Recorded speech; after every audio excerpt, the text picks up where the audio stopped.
जय Hind. Wellness legends world में आप सबका स्वागत है। जरा सोचिए, किसी भी बीमारी का इलाज करने से पहले अगर उसकी जड़ मतलब उसके पैदा होने की पूरी कहानी पता चल जाए तो बस यही है आयुर्वेद के सबसे बड़े वैज्ञानिक ग्रंथ चरक संहिता के निदान स्थान का मूल सिद्धांत। आज हम इसी प्राचीन ज्ञान के रहस्यों से पर्दा उठाएंगे। चलिए शुरू करते हैं। ये जो लाइन आप देख रहे हैं, रोग का उपचार तभी संभव है जब उसका निदान, कारण और प्रकृति समझ ली जाए। ये सिर्फ एक वाक्य नहीं है, ये आयुर्वेद की पूरी डायग्नोस्टिक सोच की नींव है। इसी एक आइडिया पर हजारों सालों का चिकित्सा विज्ञान टिका हुआ है। तो आखिर ये निदान स्थान है क्या? देखिए, इसे सिर्फ एक चैप्टर समझने की गलती मत कीजिएगा। ये आयुर्वेद का वो ब्लूप्रिंट है, वो वैज्ञानिक नक्शा जो हमें बीमारी की अंधेरी गुफा में भी रास्ता दिखाता है। आयुर्वेद का जो महाग्रंथ है ना, चरक संहिता, ये उसका दूसरा और शायद सबसे महत्वपूर्ण हिस्सा है। इसका सिर्फ और सिर्फ एक ही मकसद है, डायग्नोसिस, यानी बीमारी की जड़ तक पहुंचने का पूरा विज्ञान। और इस विज्ञान को 8 मजबूत स्तंभों पर खड़ा किया गया है। जी हां, ये सिर्फ 8 अध्याय नहीं, बल्कि 8 प्रमुख रोग समूहों का वो गहरा विश्लेषण है जो हमें सिखाता है कि कोई बीमारी क्यों होती है, कैसे शुरू होती है और शरीर में फैलती कैसे है। खुद आचार्य चरक ने हजारों साल पहले एक चेतावनी दी थी। उन्होंने साफ साफ कहा था, जो वैद्य रोग की असली वजह, उसके निदान को नहीं जानता, उसका इलाज करना अंधेरे में तीर चलाने जैसा है। मतलब बिना सही डायग्नोसिस की ट्रीटमेंट सिर्फ एक तुक्का है, विज्ञान नहीं। तो चलिए अब जरा उन 8 स्तंभों को और करीब से देखते हैं। ये वो 8 प्रमुख बीमारियां हैं जिनका रहस्य सुलझाकर ही आयुर्वेद ने डायग्नोसिस की इतनी मजबूत नींव रखी थी। इस टेबल पर एक नजर डालिए। साधारण बुखार से लेकर ब्लीडिंग डिसऑर्डर्स, डायबिटीज, स्किन की बीमारियां, टीबी और यहां तक कि मानसिक रोग और मिर्गी तक। सोचिए, उस दौर में शारीरिक और मानसिक स्वास्थ्य को एक साथ देखा जाता था। यही तो इस ग्रंथ की सबसे बड़ी खूबी है। मिसाल के तौर पर प्रमेह निदान को ही देखिए।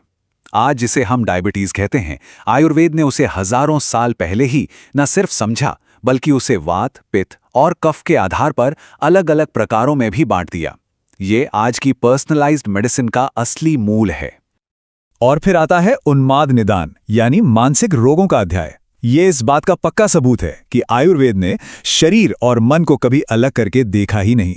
ये सिर्फ डिप्रेशन या एंग्जाइटी की बात नहीं करता, ये उनकी साइकोपैथोलॉजी यानी मन में रोग के पैदा होने की पूरी प्रक्रिया को समझाता है। तो सवाल ये है कि एक आयुर्वेदिक वैद्य आखिर रोग की जड़ तक पहुंचता कैसे है? जवाब छिपा है निदान के इन 5 स्तंभों में। यह डायग्नोसिस की एक 5 चरणीय प्रक्रिया है। इसे एक जासूस की तरह समझिए। पहला, हेतु यानी अपराधी कौन है, रोग का मूल कारण। दूसरा, पूर्व रूप, अपराध होने से पहले के छोटे छोटे संकेत। तीसरा, रूप, जब अपराध सबके सामने आ जाए, यानी बीमारी के पूरे लक्षण। चौथा, उपशय, यानी किस चीज से आराम मिल रहा है जिससे अपराधी का पता चले। और पांचवा, सबसे अहम, संप्राप्ति। संप्राप्ति ये आयुर्वेद का मास्टर स्ट्रोक है। ये सिर्फ ये नहीं बताता कि बीमारी क्या है, ये बीमारी की पूरी जीवनी बताता है कि कैसे एक छोटा सा असंतुलन शरीर में बढ़ा, कहां-कहां घूमा और आखिर में किस कमजोर अंग पर जाकर उसने अपना घर बना लिया।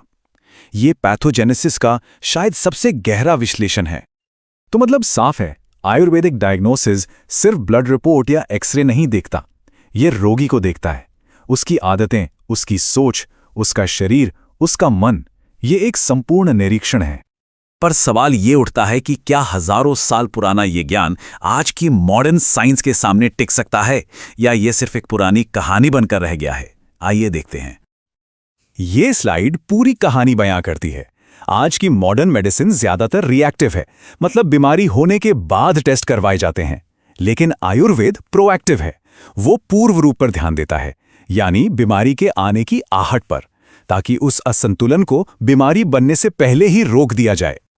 और शुरुआती संकेतों पर यही जो फोकस है ना, यही निदान स्थान को दुनिया का पहला सच्चा प्रिवेंटिव हेल्थ केयर का ग्रंथ बनाता है।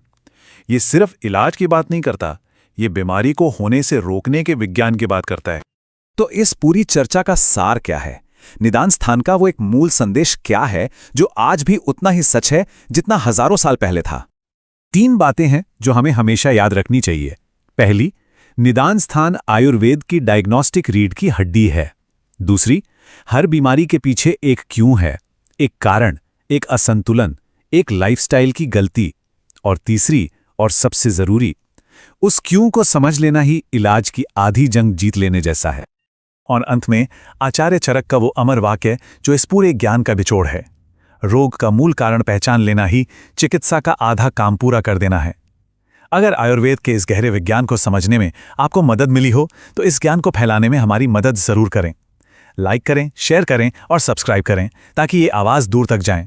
और हाँ, कमेंट्स में ज़रूर बताएं कि अगला विश्लेषण आप किस विषय पर चाहते हैं।